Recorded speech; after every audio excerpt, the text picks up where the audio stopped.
So it's my pleasure to introduce Dr. Sunil Jabulu, who's our undergraduate director, but we'll also talk about mathematics and astronomy today.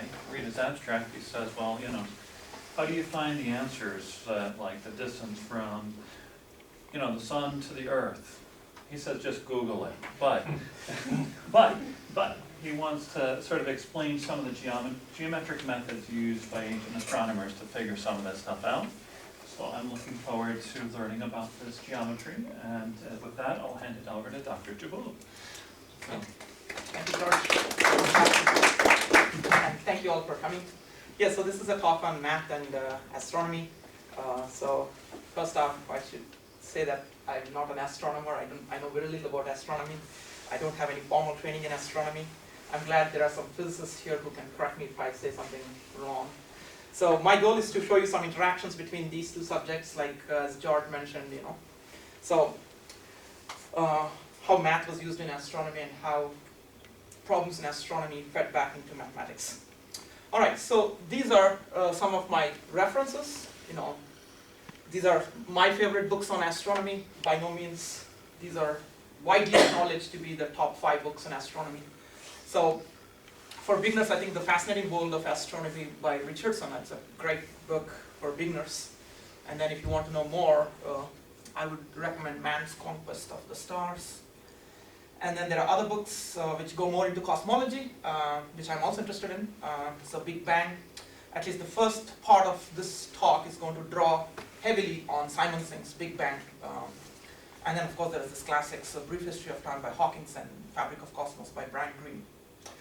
But a word of caution, and that is these books may lead to a lifelong addiction to astronomy and cosmology, so be careful. Don't come and blame me after reading these books.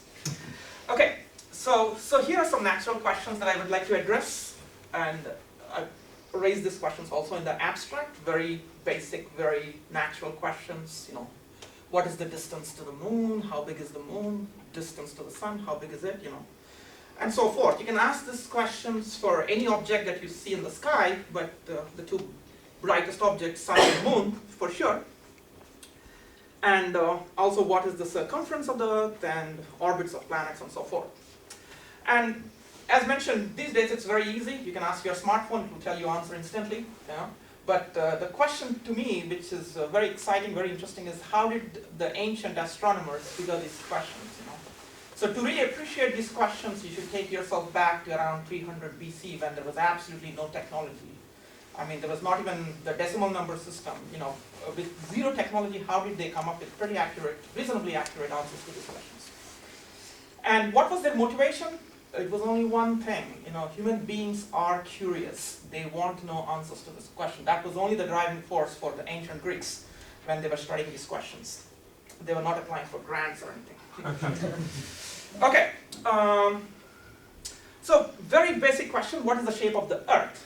You know, so such questions were not so important, at least for the Greeks, for the objects they are seeing in the sky, the sun and the moon. It was pretty obvious that, you know, we see a round thing, so it has to be round. Although for all we can tell, it could be a flat disk, but they had other ways of showing that it's actually a round object.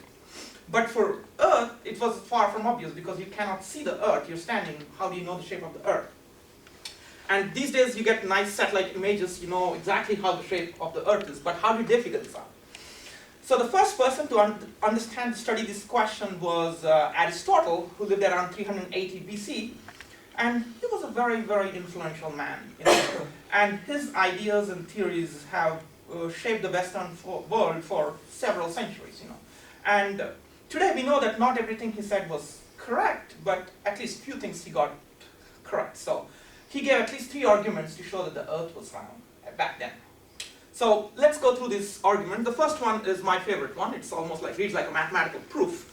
And Aristotle knew that lunar eclipse occurs when the moon enters the shadow of the Earth. And he observed that no matter where Earth and moon is in relation to the different constellation, the shadow the Earth casts on the moon is always a circular arc. So if you're always casting circular arc, then you have to be a sphere, because there's only one object which does that. So, and then that's the proof that Earth is round, you know. And he had other arguments which are also pretty convincing. For example, he was observing the North Star, and he was able to travel within travel, like for example, from Alexandria to Greece, to Syene and Egypt and other places, and he saw that when he was traveling, the position of the North Shore was shifting. And when he going south, it was appearing lower when seen in the sky than from the northern parts. So then he said, okay, this has to be due to the curvature of the Earth. Right? That was his second proof that the Earth was round. So there it is. When you're at the poles, it's at the zenith, and when you're closer to the equator, it will be hanging low in the sky, closer to the horizon. So that is the second proof. And then the third one is the classic argument: ships coming over the horizon. The sail of the ship appears before the hull. So at least these are three arguments to show that the Earth is actually round. But then the question is, what's the actual curvature of the Earth? And that he didn't have a good answer for that, and we'll come to that later. Okay, so that is the Earth, and now, based on this simple evidence that the Earth is round, he postulated the geocentric model of the universe at the time, and these are the postulates. Everything seems very natural. The Earth is round and it's stationary, because if it's moving, you would feel the motion. And it's the center of the universe, and also that seems very reasonable, because everything seems to be going around us. The stars are rising, sun is rising, setting, everything is going around us, so that's the center. The heavenly objects are perfect spheres, and the prevailing opinion at the time was everything outside Earth was made by the gods, who are perfectionists. Everything should be perfect, spheric, everything should go in circles. And those were the lines of reasoning for making these assumptions. And stars appear to be tiny dots, which means they have to be very, very far. So let's put them on the outermost sphere, like decorating like Christmas lights or something. And all the heavenly bodies move at a constant speed. That seems reasonable. Why there's no reason why something should speed up on its way. So those were the postulates, and everything people were thinking was with this mindset, the geocentric model of the universe. Okay, let's keep this in mind for the next few slides and see how they studied the other objects. Let's study the moon. By the way, I recently bought a telescope, and that's the picture of the moon as seen from my backyard. So it's a nice Celestron telescope. I can see craters of the moon and rings of the Saturn. Yeah, the man who studied the moon and sun in great detail at the time was Aristarchus, around 310 BC.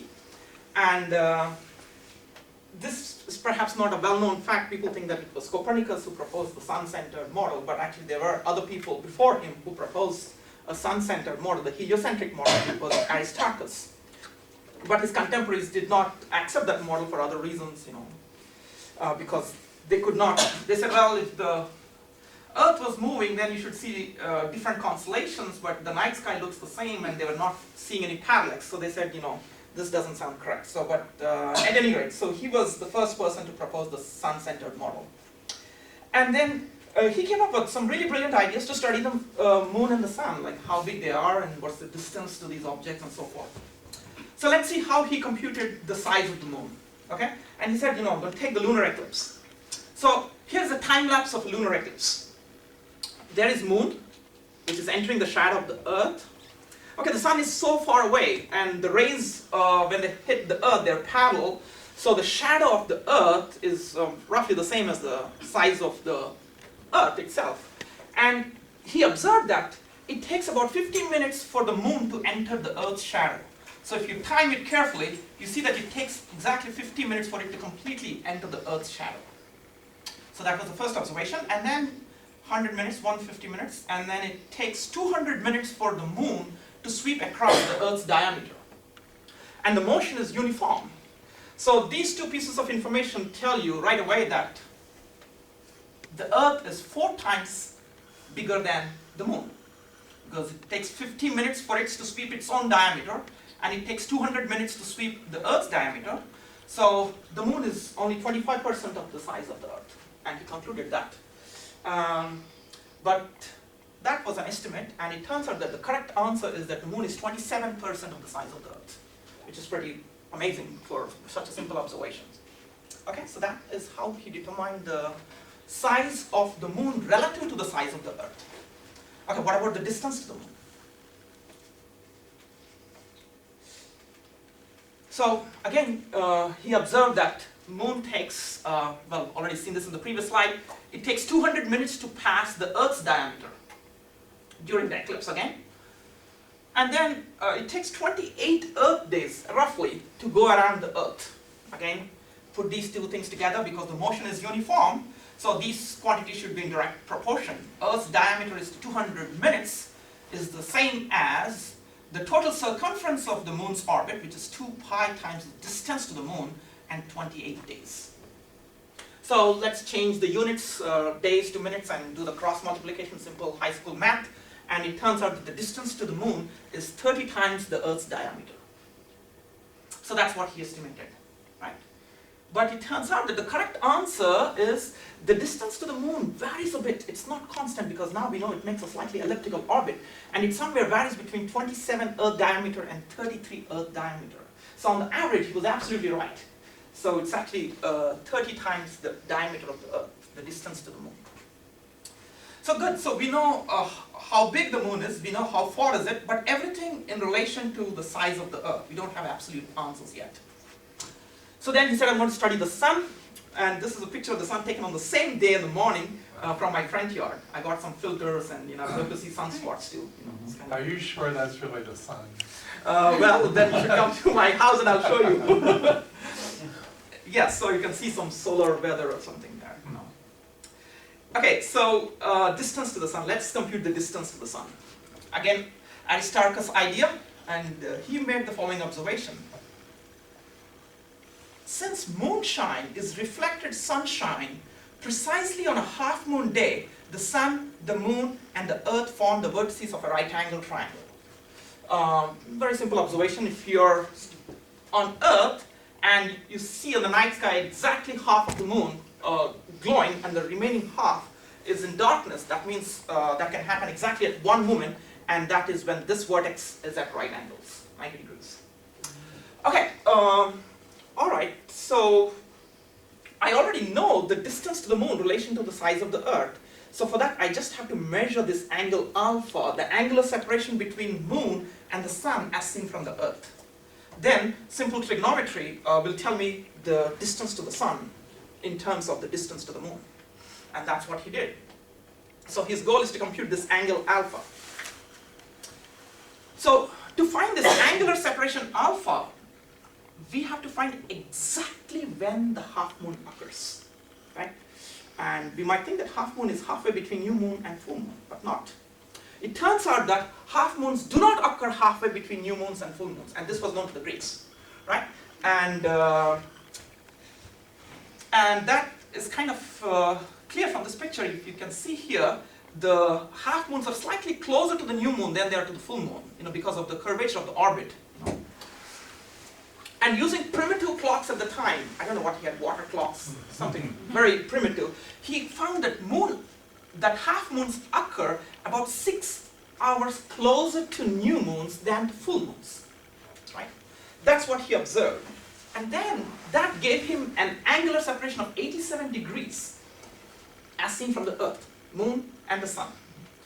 And trigonometry, he concluded the sun is 20 times farther from the Earth than the moon, right? But this time, he got a bigger error here. It turns out the correct answer is half moons occur only 30 minutes closer to new moons. And that's because of the clocks that he had. He didn't have good clocks, poor guy, but he had more accurate clocks. Maybe he could have timed it correctly. But it turns out that the half moons occur only 0.5 hours closer to new moons. And that gives alpha to be 89.95 degrees, almost right angle, right? And then trigonometry would then tell you that the sun is 400 times farther from the Earth than the moon. Okay? At this point you might wonder, why did such a small angle give such a big difference, right? The error, at least in degrees, is less than 3 degrees, but he's several orders of magnitude off, right? It's from 20 to 400.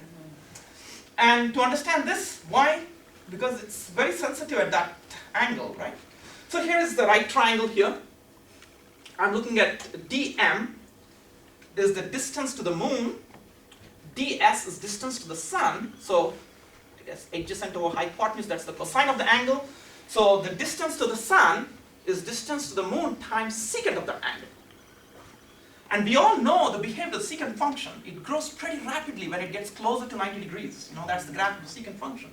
So even if you make a tiny error in the measurement, you will be off by a big factor. And he was aware of these subtleties in the calculations, but that's the best he could do at the time. So at any rate, in principle, he was absolutely right. That's how you measure. It's just a matter of timing the half moons very precisely where they occur. Now the question is, how big is the sun? Again, this is Aristarchus. So simple observation on a complete solar eclipse. And he observed that the moon perfectly covers the sun as seen from the earth. If you have been to a complete solar eclipse, I've been to one recently that swept America. So my friend took this picture and he sent it to me, this great American eclipse on August 21st. And when you see this complete solar eclipse, it's amazing. From our viewpoint, the moon blocks the sun, but perfectly in a complete solar eclipse. So it's kind of interesting that such a thing happens. It's a rare coincidence. Like all the angles, measurements, everything is perfect. So what you have is two triangles which are similar. So here's the sun, and the diameter of the sun is the base of the larger triangle, and the moon comes in between the earth and the sun. The diameter of the moon is the base of the smaller triangle. So you have two similar triangles, and you know that ratio of corresponding sides is the same. So the diameter of the sun to the distance to the sun is in the same ratio as the diameter of the moon and the distance to the moon. Well, in the previous slides, I've already computed the distance and diameter of the moon in relation to the earth, and that gives me 1/120. Which then tells him that the diameter of the sun is 1/120 times the distance to the sun. Right? But this time, the errors were propagating because he was already off in computations to the distance to the sun, and that error propagates to the diameter of the sun. But in principle, again, the method was correct. All right, so let's summarize what we have so far. The diameter of the moon is 1/4 of the diameter of the earth. The distance to the moon is 30. On an average, it's between 27 and 33, but 30 times the diameter of the earth. The distance to the sun was 20. Using an inaccurate measurement of 87 degrees, you got 20 times the distance to the moon. When you substitute the distance to the moon from the previous equation, you get 20 times 30, that's 600 times the diameter of the earth. And the diameter of the sun is 1/120. Well, that's obtained by dividing the first and two. 1/4 divided by 30, that's 1/20 distance to the sun. When you substitute the distance to the sun from the previous one, 600/120, that's 5 times the diameter of the earth. So there you go. You figure out the distance to the sun, the distance to the moon, and their sizes all in relation to the diameter of the earth. So that's the missing variable. So if you want absolute answer, you better know what is the diameter of the earth. And that turned out to be a very challenging question for the Greeks. Because at least the moon and sun you're seeing, you can have some idea using shadows and eclipses, but earth, how big is the size of the ball on which I'm standing? That's a very difficult question, right? And the man who did this scientifically was Eratosthenes, who lived around 275 BC. And during his time, this Alexandria, it was like the intellectual hub, and there was this great library, and he happened to be the chief library of this great library in Alexandria.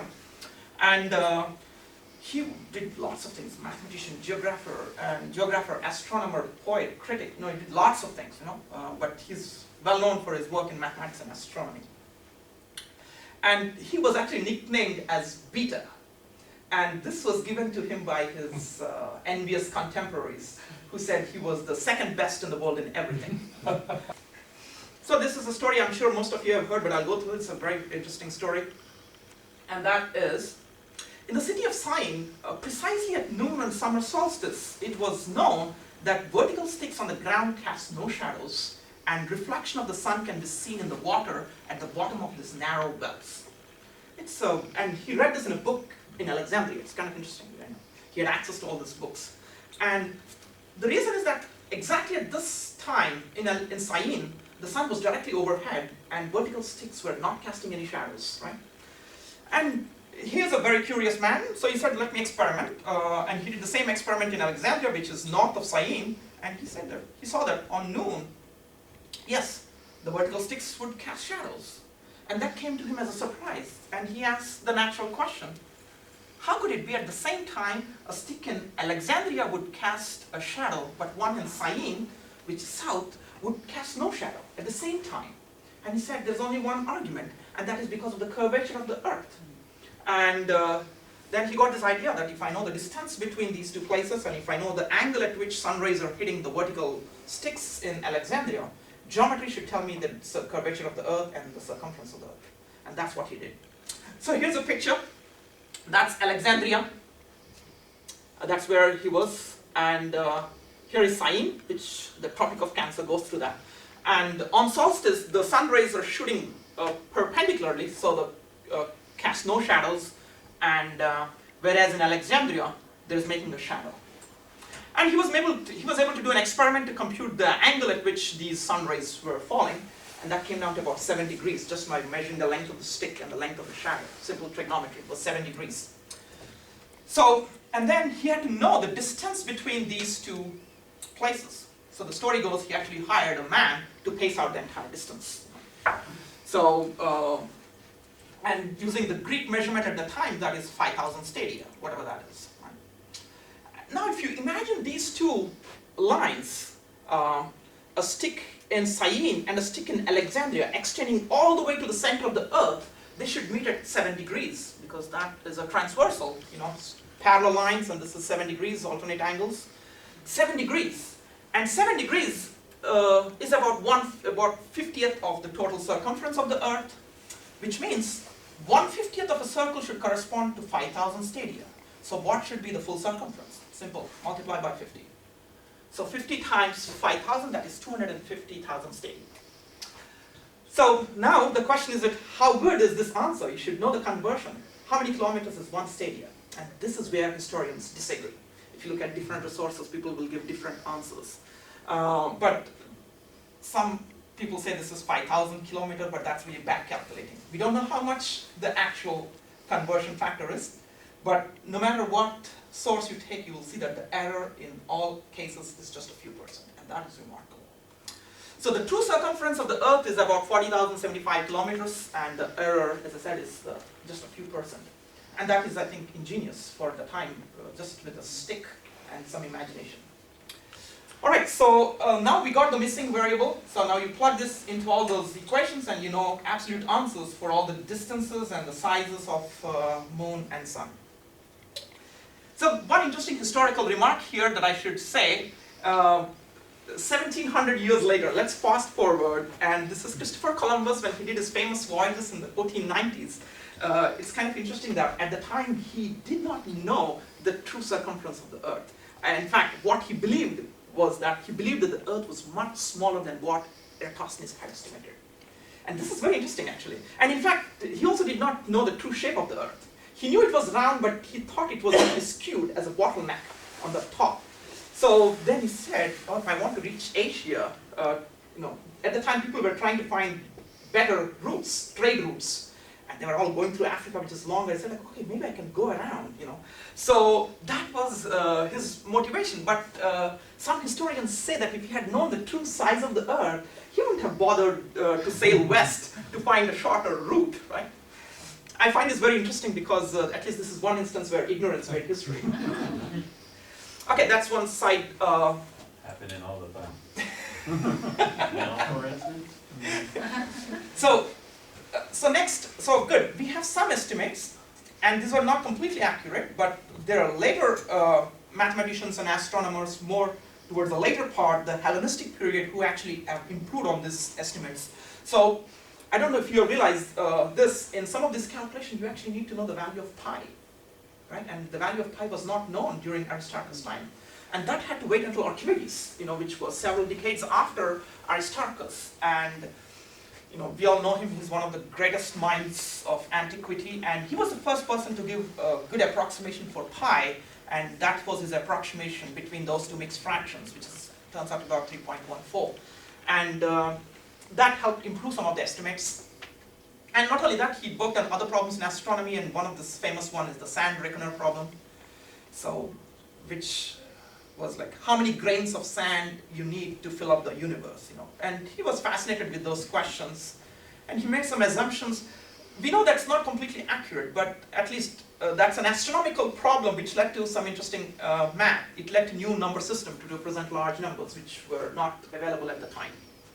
So I kind of find this very interesting because here is a mathematical problem that he worked on. What is a good approximation for pi which helped astronomy? And on the other hand, there was an astronomy problem here which fed back into mathematics. So it goes both ways. Another person who's a very prominent, important guy is Hipparchus, and they say, some people say he's like the father of the astronomy during his time, you know. And he did some pioneering work in trigonometry, and he actually computed the chord values, which very important for astronomical calculations. And one of the things he's most famous for is computing the precision of the equinoxes. And he improved on all the other calculations of Aristarchus, distance to the moon, sun, lunar month, and solar year to great precision, you know. And in fact, I was reading the other day, and for this lunar month, he was able to pin it down to like a few seconds. You know, it's like amazing how he could get that close during that time. And he also cataloged all the stars. So this work of Hipparchus and others fed into the work of Ptolemy 3 centuries later, who was an astronomer and a mathematician, and he published this classic, Almagest, which was at the time the encyclopedia on astronomy. Like, he collected all the work that was available at that time. It's like 13 books, like the work of Euclid or something, you know. And it contains all the models, the geometric models and tables, which were very useful for predicting the position of the planets at a future time, and also for predicting eclipses. But we know that it's not completely accurate, but it dominated Western astronomy for 14 centuries. You know? It's like, and up to that point, only known math, mostly the math that was known was being used, but here he was starting to look at orbits of planets, and he had to come up with new math. So for example, from geometry courses, you may be familiar with this theorem attributed to Ptolemy, and it tells when a quadrilateral is cyclic. If I draw a random quadrilateral, a four-sided picture, how do you know that it is cyclic? That is, how do you know that there is a circle which will circumscribe this quadrilateral? And he gave this following criteria, which is actually a necessary and sufficient condition. If a quadrilateral is inscribable in a circle, then the product of the measures of its diagonals, the product of the red lines, is equal to the sum of the products of the measures of the pairs of opposite sides. So the product of the reds is equal to the product of the blues plus the product of the greens. Then it's inscribable, and only then it's inscribable. So it's a necessary and sufficient condition, and remarkably, he had to prove this theorem to use it in astronomy, you know. So necessity is the mother of invention. So he needed something like that, and he went and did some research, and he found this one. And by the way, if you take this quadrilateral to be just the regular rectangle, what you will get is the good old Pythagorean theorem, and from there you get the law of cosine, which you will then use to compute the chord angles for astronomical calculations. Okay, so I said he was working on the motion of the planets. So up to this point, it did not matter for the Greeks that they were working in the geocentric model, right? Everything, they were getting correct answer, reasonably correct answer. This was the first problem which, where they were stuck. And this was the problem which gave them the maximum headache. So when they were looking in the sky, they were looking at Mars, and while all the other objects, the moon and the sun, everything was obeying the